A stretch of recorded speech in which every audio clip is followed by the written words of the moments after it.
Urbanização? O que é isso? Olá, caro aluno, tudo bem com você? Hoje vamos falar aqui os conceitos sobre o processo de urbanização. Se esse assunto te interessa, então não esqueça, já assina a chamada aí, dando aquele like, se inscrevendo no canal, beleza? Partiu gabaritar! E olha, se você ainda não conhece gabaritagel.com.br, meu querido, o que você está esperando? Melhor plataforma de humanas do Brasil. Lá você vai encontrar os melhores professores de geografia, de filosofia, de história, de sociologia, que eu garanto para você, vai te ajudar a passar no Enem, no vestibular, concurso público, militar e até na escola. Acesse agora www.gabaritagel.com.br e assine essa melhor plataforma com o melhor preço do mercado, pessoal, e ainda com o melhor desconto, ó. Coloca no cupomzinho de desconto lá, Hiperativo Gel, que você ainda vai ter um pouquinho mais de desconto, ó, beleza? Partiu então? Ok, vamos então falar sobre processo de urbanização. Vamos entender qual é o conceito. Afinal, urbanização, o que é urbanização? Urbanização, pessoal, é quando a população das cidades, as áreas urbanas, tem uma população que está num ritmo de crescimento maior do que as áreas rurais ou a população total.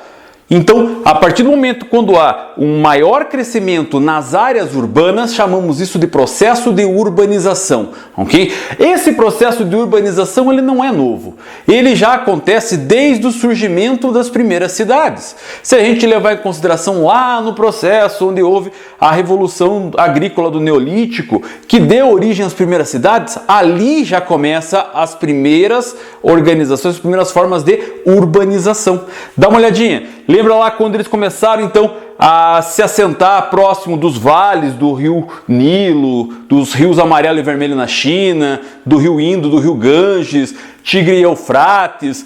Todos esses rios, eles davam condições para a sobrevivência dessas pessoas. Tinha água em abundância, tinha uma terra fértil para eles poderem plantar e gerar o seu sustento, era um clima agradável e quando começou a juntar vários ali é porque tinha interdependência. As pessoas precisavam estar uma próxima das outras para poder ali se desenvolver. Essas aglomerações de pessoas começou a criar uma rede de interdependência entre elas.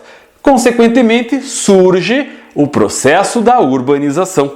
O processo, então, de que as pessoas passam a ser ali interdependentes e aí começam a ter necessidades comuns, processos comuns que acabam gerando essas aglomerações que passamos a chamar de cidades, áreas urbanas, beleza? Mas a urbanização moderna mesmo, de fato a urbanização tal qual nós conhecemos hoje, ela começa a partir de 1790 para frente, quando temos aí a formação da primeira revolução industrial. Primeira revolução industrial, aquela que aconteceu na Inglaterra, quando as manufaturas começaram a ser substituídas pelas maquinofaturas? Exato. Essas eram as características principais do processo de atração das pessoas para núcleos urbanos. Dá uma olhadinha. A partir do processo em que surgem aí oportunidades em algumas áreas, como por exemplo a cidade de Londres, onde começou tudo, nós temos então o quê?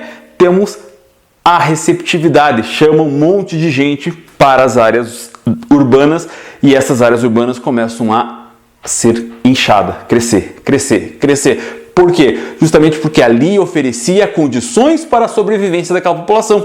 Numa situação de uma sociedade mais moderna, o que significaria aí condições de sobrevivência? Condições onde eles tinham trabalho, condições de sobrevivência, não tinha aí problemas de falta de alimentos, então a galera começou a colar tudo em Londres. Então surge aí essas primeiras formas de urbanização, não só na região ali de Londres, mas várias outras da Europa, como por exemplo Paris acabou gerando essa situação, Milão acabou também criando essas aglomerações, outras cidades que eram já de maneira comercial, a industrialização começou a desenvolver e ela começou a ficar cada vez maior, se expandir, ficar gigantona, tá ligado? Então esse processo de urbanização é que de fato começa a acontecer justamente na primeira revolução industrial. Entendido até aqui? Sossegado? É Hiperativo Gel, é Gabarita Gel. Se cair alguma coisa de urbanização, você vai se dar bem. Se liga aí. Olha só, continuando então. Eu posso entender que a urbanização moderna, ela tem uma ligação bem estreita com a industrialização. Porque a industrialização nesse fator aqui ele passa a ser uma área atrativa, um fator atrativo nessa situação. Por quê? Porque as pessoas viam nas indústrias que estavam localizadas nas cidades uma oportunidade de melhorar as suas vidas. Quando há, se você viu aquela aula de migração, a última aula que a gente teve, você percebe que quando há uma migração, deslocamento e não é forçada, é porque uma pessoa quer melhorar a sua condição de vida. Ninguém sai do lugar se não é para melhorar. Porque se não for para sair do seu lugar e ir para outro, ninguém é burro o suficiente para sair de sua terra e ir para outra para ter piores condições, né não? Então nessa situação já começa a entender aí esse processo. Enfim, só que ela também é gerada através de fatores repulsivos. Que tipo de fator repulsivo? Êxodo rural. Começa a gerar, então, uma concentração de terras nas áreas rurais.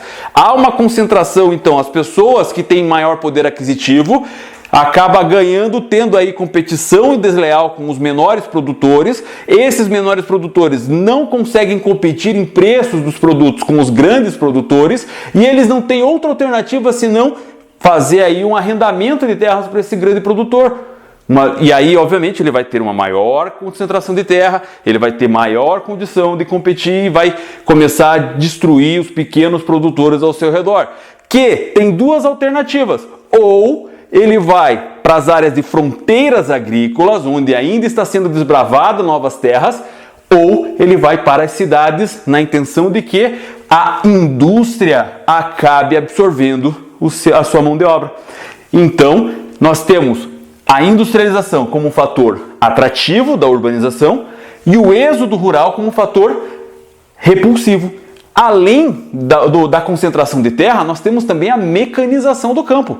Nós não podemos deixar de lembrar que a incorporação das máquinas nas áreas rurais gera um tipo de desemprego chamado de desemprego estrutural. Por que o desemprego estrutural? Porque não é uma conjuntura, não é uma crise econômica, é uma crise estrutural. Aquele serviço, aquele emprego não vai voltar, ele foi substituído por uma máquina. Então, ele vai deixar de existir. Nesse sentido, mais uma vez, ou ele vai buscar emprego em outro lugar onde ainda não tem máquinas, ou ele vai desbravar novas fronteiras agrícolas, ou ele vai ser aqui atraído pela industrialização nas áreas urbanas. Então começa a desenvolver e aumentar toda essa gama, essa rede de pessoas que estão ali tendo objetivos distintos, características diferenciadas. Então ele vai para essas áreas onde todo mundo ali tem objetivo distinto. Então um vai para o trabalho, outro volta para casa, outro acaba indo para uma festa, outro vai fazer um serviço, outro se cruza, enfim, essa rede de relações e todo mundo fazendo mil coisas ao mesmo tempo caracteriza essa área urbana, essa organização urbana, certo? Então, quer dizer que esse processo de repulsão do êxodo rural acabou gerando aí a urbanização? Quer dizer então que o campo acabou se subordinando ao processo aí das áreas urbanas? Mais ou menos. Ele acabou sendo subordinado sim. Por quê? Porque a concentração rural, o êxodo rural, gerou o processo urbano. Aumentando a área urbana, as técnicas sendo melhor desempenhadas, o trabalho nas áreas urbanas começa a se desenvolver, que vai gerar novas técnicas para a produção na área rural. Só que tem a compensação. Por quê? Porque o campo também vai ter um processo de simbiose com as áreas urbanas. Em que sentido? Bom, vamos pensar na figura do feirante. Você vai lá na feirinha, lá na tua cidade e tal, aqui em Curitiba tem diversas feiras também. Então você chega lá na feira para comprar fruta, verdura, por exemplo. Só que aquele feirante não necessariamente é o produtor. Aquele feirante não necessariamente é o agricultor da área rural. Aquele feirante pode ser simplesmente o distribuidor. Então, ele depende do seu trabalho, o seu trabalho depende do trabalho do agricultor, que está lá na área rural, que está lá no campo. Então, ele vai pegar lá as frutas, as verduras das áreas rurais e trazer para a cidade e ele tem a responsabilidade de distribuir para a população. Então, ao mesmo tempo em que o trabalho do agricultor é importante para o trabalho dele, ele também passa a ser importante para o agricultor, uma vez que se não tiver a figura do feirante, o agricultor não tem para quem vender. Claro que o agricultor pode ser o feirante também, mas é só um exemplo para poder entender esse processo de relação interdependência entre campo e cidade. Claro que as áreas urbanas, elas têm muito mais coisas a ganhar nesse processo do que necessariamente as áreas rurais. Nesse sentido, geramos o quê? Geramos aí essa subordinação do campo em relação à cidade. Só que nem tanto como eu falei para vocês, certo? As áreas rurais fica principalmente organizado a produção primária, lembra lá, economia primária, tal, agropecuária, enfim. As áreas urbanas acabam tendo responsabilidade pelas economia dos setores secundário e terciário. Todo serviço, todo comércio também vai rolar nas áreas urbanas, porque é onde tem mais gente, o mercado consumidor está ali, eles conseguem acabar gerando maior condição ali de economia. Fechou? Entendido até aqui? Você já deu teu like? Se não deu ainda, faz favor, dá aquele like lá, porque a gente faz esse trabalho aqui para você passar, não é? Então, só retribuir desse jeito. Valeu? Fechou, é nóis. Olha só, continuando nessa situação, as cidades, como nós falamos, ela tem diversas características e pode chegar a ter aí diversas situações. Mas afinal, qual é a definição de cidade? A Organização das Nações Unidas define cidade como aglomerados com mais de 20 mil habitantes. Tem mais de 20 mil habitantes, a ONU considera uma cidade. Menos do que isso vai ser uma vila, vai ser uma freguesia, vai ser uma paróquia. Somente acima de 20 mil.